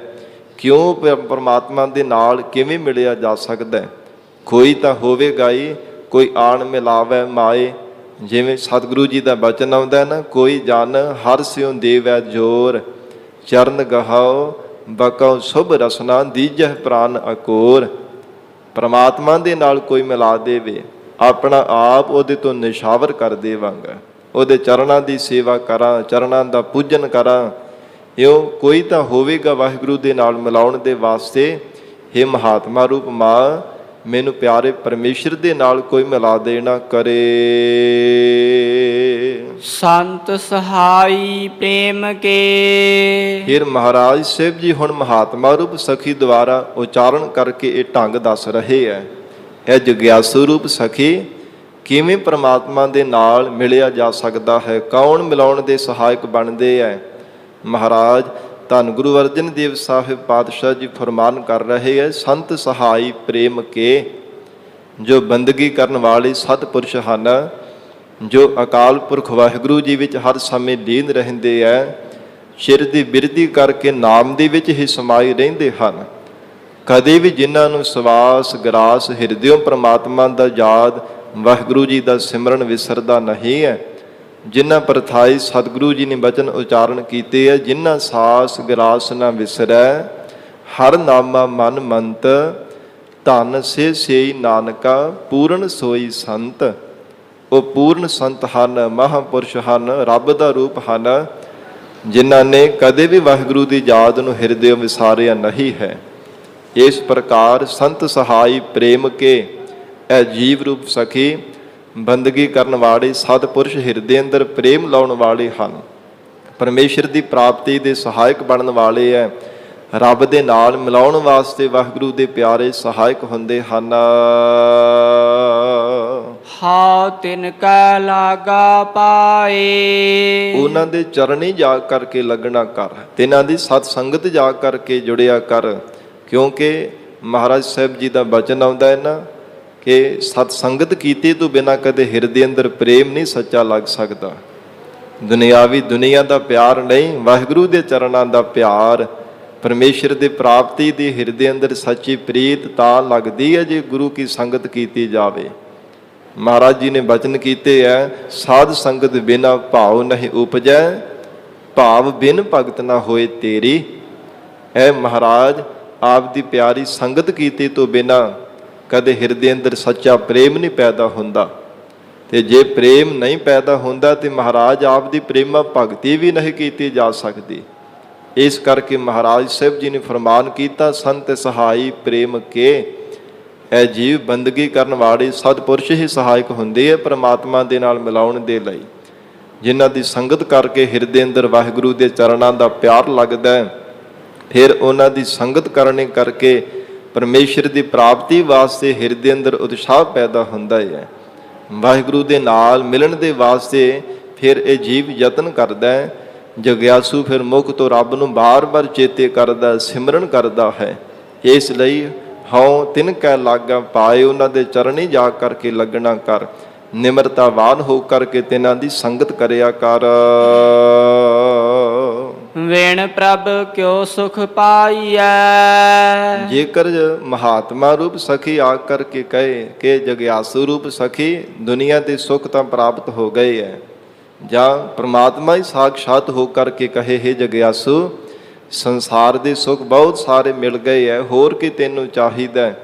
ਤੇ ਮਹਾਰਾਜ ਸਤਿਗੁਰੂ ਜੀ ਉਚਾਰਨ ਕਰ ਰਹੇ ਹੈ, ਵਿਣ ਪ੍ਰਭ ਕਿਉਂ ਸੁਖ ਪਾਈ ਹੈ, ਕਿ ਪਰਮੇਸ਼ਰ ਦੀ ਪ੍ਰਾਪਤੀ ਤੋਂ ਬਿਨਾਂ ਪਰਮ ਸੁਖ ਕਿਵੇਂ ਪ੍ਰਾਪਤ ਕੀਤਾ ਜਾ ਸਕਦਾ ਹੈ। ਹੋਰ ਕੋਈ ਵੀ ਸੰਸਾਰ ਦੇ ਅੰਦਰ ਐਸਾ ਸੁਖ ਨਹੀਂ ਜੋ ਵਾਹਿਗੁਰੂ ਦੀ ਪ੍ਰਾਪਤੀ ਕਰਾ ਸਕੇ। ਹੋਰ ਕੋਈ ਵੀ ਦੁਨੀਆ ਦਾ ਐਸਾ ਸੁਖ ਨਹੀਂ ਜੋ ਸਦੀਵੀ ਕਾਲ ਵਾਸਤੇ ਬਰਕਰਾਰ ਰਹਿ ਸਕੇ, ਅਚੱਲ ਰਹਿ ਸਕੇ, ਅਟਲ ਹੋਵੇ। ਹੋਰ ਕੋਈ ਵੀ ਦੁਨੀਆ ਦਾ ਸੁਖ ਨਹੀਂ ਹੈ। ਕੇਵਲ ਪਰਮਾਤਮਾ ਦੇ ਸਰੂਪ ਦਾ ਪਰਮ ਸੁਖ ਹੈ ਜੋ ਸਦੀਵੀ ਕਾਲ ਵਾਸਤੇ ਰਹਿੰਦਾ, ਜੋ ਵਾਹਿਗੁਰੂ ਦੀ ਬੰਦਗੀ ਕਰਕੇ ਸਿਮਰਨ ਕਰਕੇ ਪ੍ਰਾਪਤ ਹੁੰਦਾ ਹੈ। ਦੂਜੀ ਨਾਹੀ ਜਾਏ। ਮਹਾਰਾਜ ਕਹਿੰਦੇ ਹੋਰ ਦੂਜੀ ਕੋਈ ਜਗ੍ਹਾ ਹੈ ਹੀ ਨਹੀਂ ਜਿੱਥੇ ਜਾ ਕੇ ਪਰਮ ਸੁਖ ਦੀ ਪ੍ਰਾਪਤੀ ਹੋ ਜਾਵੇ। ਜੇ ਕਹੇ ਕਿ ਵਿਦੇਸ਼ ਵਿੱਚ ਜਾ ਕੇ ਮੈਨੂੰ ਆਤਮਿਕ ਸੁਖ ਮਿਲ ਜਾਵੇ, ਜਾਂ ਰੰਗਾਂ ਦੀ ਦੁਨੀਆ ਦੇਖ ਕਰਕੇ, ਜਾਂ ਲੱਚਰਪੁਣਾ ਨਾਚ ਤਮਾਸ਼ੇ ਦੇਖ ਕਰਕੇ ਪਰਮ ਸੁਖ ਮਿਲ ਜਾਵੇ, ਬਹੁਤੇ ਧਨ ਪਦਾਰਥ ਖੱਟ ਕੇ ਮਿਲ ਜਾਵੇ, ਮਹਾਰਾਜ ਕਹਿੰਦੇ ਇਹ ਨਹੀਂ ਕਦੇ ਹੋ ਸਕਦਾ। ਸੁਖ ਨਾਹੀ ਪੇਖਹਿ ਨਿਰਤ ਨਾਟੇ, ਭਾਵੇਂ ਨਾਚ ਤਮਾਸ਼ਾ ਵੀ ਦੇਖ ਲੈਣਾ ਕਰੇ। ਸੰਸਾਰ ਦੇ ਅੰਦਰ ਸੁਖ ਨਾਹੀ ਬਹੁ ਦੇਸ਼ ਕਮਾਏ, ਬਹੁਤੇ ਦੇਸ਼ਾਂ ਵਿੱਚ ਕਮਾਈ ਕਰ ਕਰਕੇ ਭਾਵੇਂ ਦੇਖ ਲੈਣਾ ਕਰੇ। ਸਰਬ ਸੁਖਾ ਹਰ ਹਰ ਗੁਣ ਗਾਏ, ਵਾਹਿਗੁਰੂ ਦੇ ਗੁਣ ਗਾਉਣੇ ਕਰਕੇ ਹੀ ਅਸਲ ਦੇ ਵਿੱਚ ਪਰਮ ਸੁਖ ਦੀ ਪ੍ਰਾਪਤੀ ਹੁੰਦੀ ਹੈ। ਦੂਜੀ ਹੋਰ ਕੋਈ ਜਗ੍ਹਾ ਹੈ ਹੀ ਨਹੀਂ ਹੈ। ਦੂਜੀ ਨਾਹੀ ਜਾਏ। ਤੇ ਮਹਾਰਾਜ ਜੇ ਆਪ ਜੀ ਦੀ ਬਖਸ਼ਿਸ਼ ਤੋਂ ਬਿਨਾਂ ਪਰਮੇਸ਼ਰ ਮੇੜ ਹੀ ਨਹੀਂ ਸਕਦਾ, ਪਰਮਾਤਮਾ ਦਾ ਪਰਮ ਸੁਖ ਮੇੜ ਹੀ ਨਹੀਂ ਸਕਦਾ, ਹੋਰ ਕੋਈ ਦੂਜੀ ਜਗ੍ਹਾ ਹੈ ਹੀ ਨਹੀਂ ਹੈ, ਤੇ ਫਿਰ ਅਸੀਂ ਕਿਉਂ ਦਰ ਦਰ ਤੇ ਜਾ ਕੱਟ ਕੇ ਭਟਕਣਾ ਹੈ। ਮਹਾਰਾਜ ਊਹਾਂ ਤਾਵ ਜਾਈਏ ਜੋ ਇਹ ਨਾ ਹੋਏ। ਜੇ ਆਪ ਦੇ ਘਰ ਵਿੱਚ ਕੋਈ ਦਾਤ ਨਾ ਪ੍ਰਾਪਤ ਹੁੰਦੀ ਹੋਵੇ ਤਾਂ ਹੋਰ ਦਰ ਦਰ ਤੇ ਅਸੀਂ ਭਟਕਣਾ ਕਰੀਏ।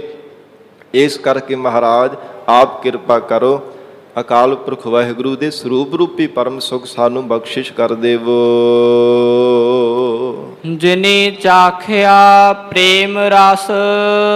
ਜਿਨ੍ਹਾਂ ਜਗਿਆਸੂ ਜਨਾਂ ਨੇ ਪ੍ਰਮਾਤਮਾ ਦੇ ਪ੍ਰੇਮ ਰਸ ਨੂੰ ਚਖਿਆ ਹੈ, ਜਗਤ ਦੇ ਸੁੱਖਾਂ ਤੋਂ ਉਪਰਾਮ ਹੋ ਕੇ ਅੰਤਰਮੁਖ ਬਿਰਤੀ ਕਰਕੇ ਵਾਹਿਗੁਰੂ ਦੇ ਨਾਮ ਰਸ ਨੂੰ ਚਖਿਆ ਹੈ, ਸੇ ਤ੍ਰਿਪਤ ਰਹੇ ਆਗਾਏ। ਉਹ ਗੁਰਮੁਖ ਪਿਆਰੇ ਸੰਸਾਰ ਦੇ ਸੁੱਖਾਂ ਵੱਲੋਂ ਤ੍ਰਿਪਤ ਹੋ ਗਏ ਹਨ। ਸਵਰਗ ਆਦਿਕ, ਬ੍ਰਹਮ ਆਦਿਕ, ਬ੍ਰਹਮਪੁਰੀ ਆਦਿਕ ਦੇ ਸੁੱਖਾਂ ਦੇ ਵੱਲੋਂ ਵੀ ਉਹ ਅਗਾਏ ਰੱਜ ਗਏ ਹੈ। ਤਨ ਕਰਕੇ ਵੀ ਤ੍ਰਿਪਤ ਹੋ ਗਏ ਹਨ, ਮਨ ਕਰਕੇ ਵੀ ਤਿੰਨਾਂ ਦੀ ਤ੍ਰਿਪਤੀ ਹੋ ਗਈ ਹੈ, ਜਿਨ੍ਹਾਂ ਨੇ ਇੱਕ ਚਿੱਤ ਹੋ ਕੇ ਪ੍ਰਮਾਤਮਾ ਦੀ ਯਾਦ ਵਿੱਚ ਜੁੜਨਾ ਕੀਤਾ। ਜਿਨ੍ਹਾਂ ਨੂੰ ਦੁਨੀਆ ਦੇ ਰਸ ਫਿੱਕੇ ਲੱਗੇ ਹੈ, ਪ੍ਰਮਾਤਮਾ ਦੇ ਪਰਮ ਰਸ ਨੂੰ ਜਿਨ੍ਹਾਂ ਨੇ ਚੱਖ ਲਿਆ, ਹਜੂਰ ਕਹਿੰਦੇ ਉਹ ਮਨ ਕਰਕੇ ਤਨ ਕਰਕੇ ਤ੍ਰਿਪਤ ਹੋ ਗਏ ਹਨ। ਆਪ ਤਿਆਗ ਬੇਨਤੀ ਕਰਹਿ। ਐ ਪ੍ਰਾਣ ਧਾਰੇ ਜੀਵ ਜੇ ਆਪਾ ਭਾਵ ਤਿਆਗ ਕੇ ਅਭਾਵ ਕਰਕੇ ਬੇਨਤੀ ਕਰਨਾ ਕਰੇ, ਕਿਉਂਕਿ ਜੀਵ ਰੂਪ ਸਖੀ ਬੇਨਤੀ ਕਰਕੇ ਪੁੱਛ ਰਹੀ ਹੈ, ਹੇ ਮਹਾਤਮਾ ਰੂਪ ਸਖੀ ਮੈਨੂੰ ਜੀਵਨ ਦੇ ਵਿੱਚ ਕੀ ਕਰਨਾ ਚਾਹੀਦਾ, ਮੈਂ ਕਿਹੜਾ ਯਤਨ ਕਰਾਂ ਪ੍ਰਮਾਤਮਾ ਮੈਨੂੰ ਮਿਲ ਜਾਵੇ, ਪਰਮੇਸ਼ਰ ਦੀ ਪ੍ਰਾਪਤੀ ਹੋ ਜਾਵੇ। ਇਹ ਮਹਾਰਾਜ ਢੰਗ ਦੱਸ ਰਹੇ ਹੈ। ਆਪ ਤਿਆਗ ਬੇਨਤੀ ਕਰਹਿ, ਆਪਾ ਭਾਵ ਅਭਾਵ ਕਰਕੇ ਨਿਮਰਤਾਵਾਨ ਹੋ ਕਰਕੇ ਬੇਨਤੀ ਕਰਨਾ ਕਰੇ, ਕਿਉਂਕਿ ਅਰਦਾਸ ਤਾਂ ਅਸੀਂ ਭਾਵੇਂ ਸਾਰੇ ਮਹਾਰਾਜ ਦੇ ਸਨਮੁਖ ਹੋ ਕੇ ਕਰਦੇ ਹਾਂ, ਪਰ ਗਰੀਬ ਨਵਾਜ ਸਤਿਗੁਰੂ ਜੀ ਦੇ ਚਰਨਾਂ ਵਿੱਚ ਆ ਕੇ ਜਿਵੇਂ ਸਾਰੇ ਵੇਖਾ ਵਿਖਾਈ ਸੀ ਨਮਸਕਾਰ ਵੀ ਕਰਦੇ ਹਾਂ, ਝੁਕਦੇ ਵੀ ਹਾਂ, ਪਰ ਸਤਿਗੁਰੂ ਜੀ ਦਾ ਬਚਨ ਆਉਂਦਾ, ਸੀਸ ਨਿਵਾਇਆ ਕਿਆ ਥੀਐ ਜਾ ਹਿਰਦੈ ਕਸੁੱਧੇ ਜਾਹੇ।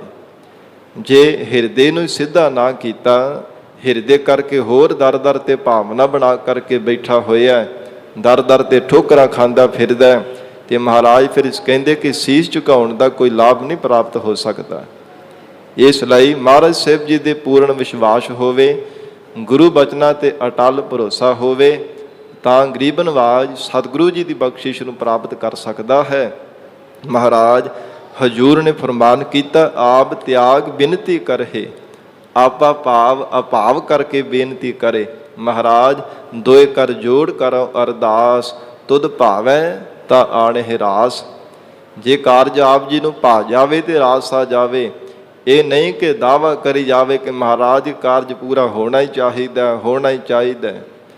ਜੇ ਸਤਿਗੁਰੂ ਜੀ ਨੂੰ ਨਹੀਂ ਭਾਵਦਾ ਹੋਊਗਾ ਤੇ ਦਬਲ ਕਰਕੇ ਕਿਵੇਂ ਕਰਵਾ ਸਕਦਾ ਹੈ, ਜ਼ੋਰ ਪਾ ਕਰਕੇ ਕਿਵੇਂ ਉਹ ਕਾਰਜ ਕਰ ਸਕਦਾ। ਜੇ ਪੂਰਾ ਹੋ ਵੀ ਜਾਵੇ ਤੇ ਫਿਰ ਉਹਦਾ ਸੁੱਖ ਹੀ ਨਾ ਪ੍ਰਾਪਤ ਹੋਵੇਗਾ, ਤੇ ਫਿਰ ਵੀ ਤਾਂ ਦੁਖੀ ਹੋਣਾ ਹੀ ਪੈਣਾ, ਫਿਰ ਵੀ ਤਾਂ ਬਾਅਦ ਵਿੱਚ ਪਛਤਾਤਾਪ ਕਰਨਾ ਹੀ ਪੈਣਾ।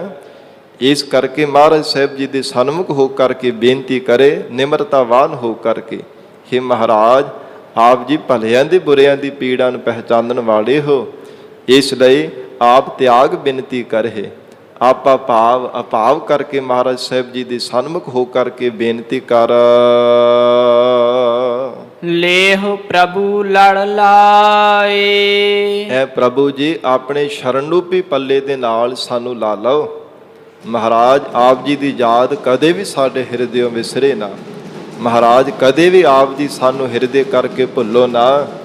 ਮਨ ਬਾਣੀ ਸਰੀਰ ਕਰਕੇ ਆਪ ਜੀ ਦੀ ਸ਼ਰਨ ਦੇ ਵਿੱਚ ਰਹਿਣਾ ਕਰੀਏ, ਕਿਉਂਕਿ ਜੋ ਸ਼ਰਨ ਆਵੇ ਤਿਸ ਕੰਠ ਲਾਵੇ, ਇਹ ਬਿਰਧ ਸੁਆਮੀ ਸੰਦਾ। ਆਪ ਜੀ ਦਾ ਬਿਰਧ ਹੈ, ਆਪ ਜੀ ਦਾ ਧਰਮ ਹੈ, ਸ਼ਰਨ ਆਏ ਦੀ ਲੱਜਿਆ ਰੱਖਣੀ। ਭਾਵੇਂ ਮਹਾਰਾਜ ਕੋਈ ਬੁਰਾ ਹੋਵੇ, ਭਲਾ ਹੋਵੇ, ਪਾਪੀ ਹੋਵੇ, ਪੁੰਨੀ ਹੋਵੇ, ਚੋਰ ਹੋਵੇ, ਸਾਧ ਹੋਵੇ, ਸ਼ਰਨ ਆਇਆ ਨੂੰ ਮਹਾਰਾਜ ਆਪ ਜੀ ਕੰਠ ਦੇ ਨਾਲ ਲਾ ਲੈਂਦੇ ਹੋ। ਇਹ ਆਪ ਜੀ ਦਾ ਬਿਰਧ ਹੈ।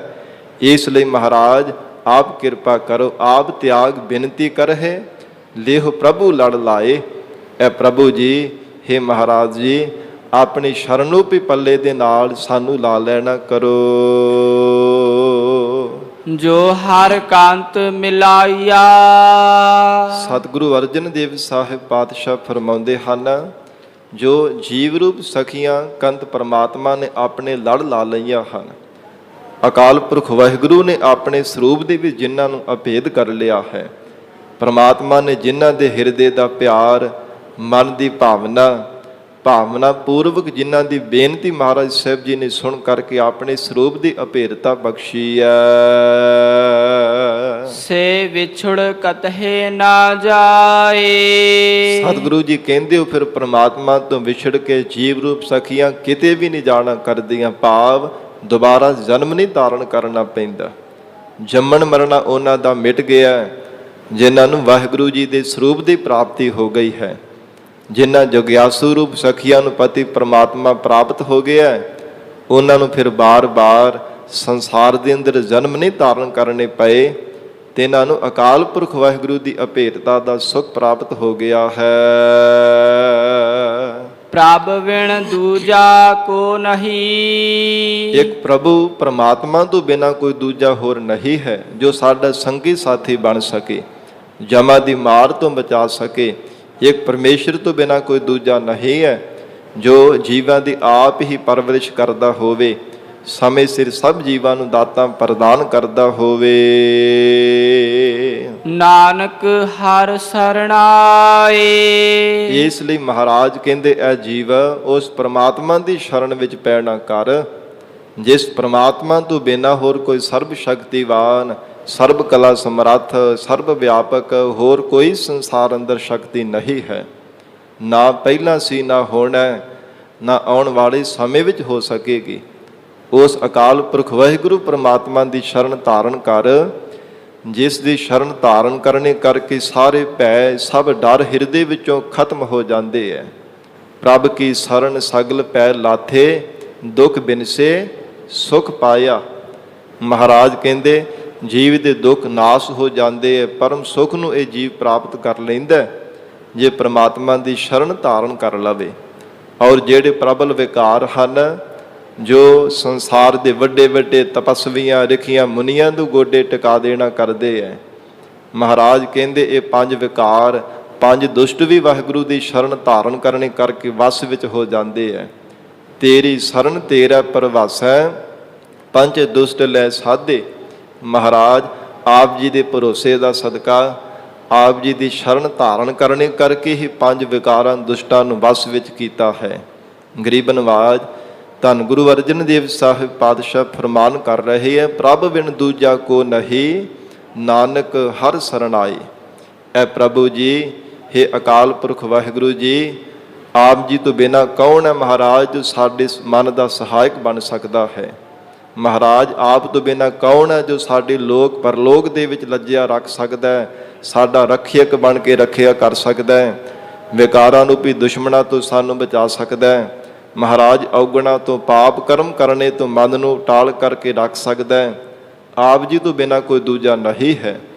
ਇਸ ਲਈ ਮਹਾਰਾਜ ਆਪ ਜੀ ਦੀ ਸ਼ਰਨ ਆਏ ਹਾਂ, ਆਪ ਕਿਰਪਾ ਕਰਕੇ ਸ਼ਰਨ ਨੂੰ ਪੱਲੇ ਵੀ ਸਾਨੂੰ ਲਾ ਲੈਣਾ ਕਰੋ। ਅਸੂ ਸੁਖੀ ਵਸੰਦੀਆ। ਸਤਿਗੁਰੂ ਅਰਜਨ ਦੇਵ ਸਾਹਿਬ ਮਹਾਰਾਜ ਜੀ ਸ਼ਬਦ ਦੀ ਸਮਾਪਤੀ ਦੀਆਂ ਪੰਕਤੀਆਂ ਵਿੱਚ ਉਚਾਰਨ ਕਰ ਰਹੇ ਹੈ। ਅਸੂ ਦੇ ਮਹੀਨੇ ਦੁਆਰਾ ਮਹਾਰਾਜ ਫਰਮਾਉਂਦੇ ਹੈ, ਉਹ ਮਹਾਤਮਾ ਰੂਪ ਸਖੀਆਂ ਸੁਖੀ ਵਸ ਰਹੀਆਂ ਹਨ। ਅਸੂ ਸੁਖੀ ਵਸੰਦੀਆ, ਉਹ ਜਗਿਆਸੂ ਰੂਪ ਸਖੀਆਂ ਨੂੰ ਆਤਮਿਕ ਸੁਖ ਪ੍ਰਾਪਤ ਹੋਇਆ, ਉਹਨਾਂ ਦਾ ਜੀਵਨ ਬੜਾ ਹੀ ਸੁਖਾਲਾ ਨਿਰਵਾਹ ਹੋ ਰਿਹਾ ਹੈ। ਜਿਨਾ ਮਇਆ ਹਰਿ ਰਾਏ। ਰਾਜਾ ਸਰੂਪ, ਪ੍ਰਕਾਸ਼ ਸਰੂਪ ਅਕਾਲ ਪੁਰਖ ਵਾਹਿਗੁਰੂ ਪਰਮਾਤਮਾ ਦੀ ਜਿਨ੍ਹਾਂ ਤੇ ਮਇਆ ਅੰਮ੍ਰਿਤਮਈ ਦ੍ਰਿਸ਼ਟੀ ਪੈ ਗਈ ਹੈ, ਮਇਆ ਜਿਨ੍ਹਾਂ ਤੇ ਪਰਮਾਤਮਾ ਨੇ ਕਿਰਪਾ ਕੀਤੀ ਹੈ, ਉਹ ਮਹਾਤਮਾ ਰੂਪ ਸਖੀਆਂ ਬੜਾ ਹਿਰਦੇ ਕਰਕੇ ਅਡੋਲ ਹੋ ਕਰਕੇ ਸੁਖਾਲਾ ਜੀਵਨ ਨਿਰਵਾਹ ਕਰਦੀਆਂ ਹਨ। ਬੰਦਗੀ ਕਰਨ ਵਾਲੇ ਬ੍ਰਹਮ ਬੇਤੇ ਹਿਰਦੇ ਕਰਕੇ ਕਦੇ ਵੀ ਸਾਧ ਸੰਗਤ ਜੀ ਦੁਖੀ ਨਹੀਂ ਹੁੰਦੇ। ਜੋ ਪ੍ਰਮਾਤਮਾ ਦੀ ਪ੍ਰੇਮਾ ਭਗਤੀ ਕਰਦੇ ਆ ਨਾ, ਪ੍ਰਮਾਤਮਾ ਜਿਨ੍ਹਾਂ ਤੇ ਮਇਆ ਕਰਕੇ ਕਿਰਪਾ ਕਰਕੇ ਹਿਰਦੇ ਅੰਦਰ ਸਿਮਰਨ ਦੀ ਦਾਤ ਬਖਸ਼ਿਸ਼ ਕਰ ਦਿੰਦਾ। ਮਹਾਰਾਜ ਕਹਿੰਦੇ ਨਾਨਕ ਭਗਤਾ ਸਦਾ ਵਿਗਾਸ, ਉਹਨਾਂ ਦੇ ਹਿਰਦੇ ਅੰਦਰ ਜੀਵਨ ਪਰਯੰਤ ਆਨੰਦ ਦਾ ਖੇੜਾ ਬਣਿਆ ਰਹਿੰਦਾ ਹੈ, ਹਿਰਦਾ ਕਮਲ ਦੀ ਤਰ੍ਹਾਂ ਖਿੜਿਆ ਰਹਿੰਦਾ ਹੈ। ਕਦੇ ਵੀ ਉਹ ਗੁਰਮੁਖ ਪਿਆਰੇ ਬੰਦਗੀ ਕਰਨ ਵਾਲੇ ਬ੍ਰਹਮ ਬੇਤੇ ਹਿਰਦੇ ਕਰਕੇ ਦੁਖੀ ਨਹੀਂ ਹੁੰਦੇ। ਤਨ ਤੇ ਭਾਵੇਂ ਜਿੰਨਾ ਮਰਜ਼ੀ ਵੱਡਾ ਕੋਈ ਕਸ਼ਟ ਆ ਜਾਵੇ, ਪਰ ਹਿਰਦੇ ਦੀ ਉਹਨਾਂ ਦੀ ਅਡੋਲਤਾ ਹੀ ਬਣੀ ਰਹਿੰਦੀ ਹੈ, ਕਿਉਂਕਿ ਪਰਮਾਤਮਾ ਨੇ ਵਿਸ਼ੇਸ਼ ਕਰਕੇ ਤਿੰਨਾਂ ਤੇ ਕਿਰਪਾ ਕੀਤੀ ਹੈ। ਵਿਸ਼ੇਸ਼ ਕਰਕੇ ਵਾਹਿਗੁਰੂ ਜੀ ਦੀ ਕਿਰਪਾ ਦ੍ਰਿਸ਼ਟੀ ਹੋਣੇ ਕਰਕੇ ਪਰਮਾਤਮਾ ਦੀ ਯਾਦ ਵਿੱਚ ਜੁੜੇ ਰਹਿੰਦੇ ਹੈ। ਇਸ ਕਰਕੇ ਉਹ ਆਤਮਿਕ ਸੁੱਖ ਦੇ ਵਿੱਚ ਹੀ ਹਰ ਸਮੇਂ ਲੀਨ ਰਹਿੰਦੇ ਹਨ। ਗਰੀਬ ਨਵਾਜ ਸਤਿਗੁਰੂ ਜੀ ਨੇ ਬਖਸ਼ਿਸ਼ ਕੀਤੀ ਹੈ। ਇਹ 12 ਮਾਹ ਪਾਵਨ ਬਾਣੀ ਦੇ ਅੰਦਰ ਧੰਨ ਗੁਰੂ ਅਰਜਨ ਦੇਵ ਸਾਹਿਬ ਮਹਾਰਾਜ ਜੀ ਨੇ ਅੱਸੂ ਦੇ ਮਹੀਨੇ ਦੁਆਰਾ ਉਪਦੇਸ਼ ਬਖਸ਼ਿਸ਼ ਕੀਤਾ ਹੈ। ਸਤਿਗੁਰੂ ਜੀ ਦੇ ਚਰਨਾਂ ਵਿੱਚ ਮਿਲ ਕਰਕੇ ਬੇਨਤੀ ਕਰੀਏ, ਮਹਾਰਾਜ ਸਾਨੂੰ ਦਰੋਂ ਕਰੋ ਪਿਆਰੀ ਸਿੱਖੀ ਨਾਮ ਦੀ ਦਾਤ ਬਖਸ਼ਿਸ਼ ਕਰੋ। ਮਹਾਰਾਜ ਜੀ ਸਿੱਖਾਂ ਦੇ ਘਰ ਜਨਮ ਦਿੱਤਾ ਹੈ ਤੇ ਸਿੱਖੀ ਦੀ ਦਾਤ ਬਖਸ਼ਿਸ਼ ਕਰੋ। ਐ ਸਤਿਗੁਰੂ ਜੀ ਸਿੱਖੀ ਬਖਸ਼ੀ ਹੈ ਤੇ ਸਿੱਖੀ ਕਮਾਉਣ ਦਾ ਬਲ ਬਖਸ਼ਿਸ਼ ਕਰੋ।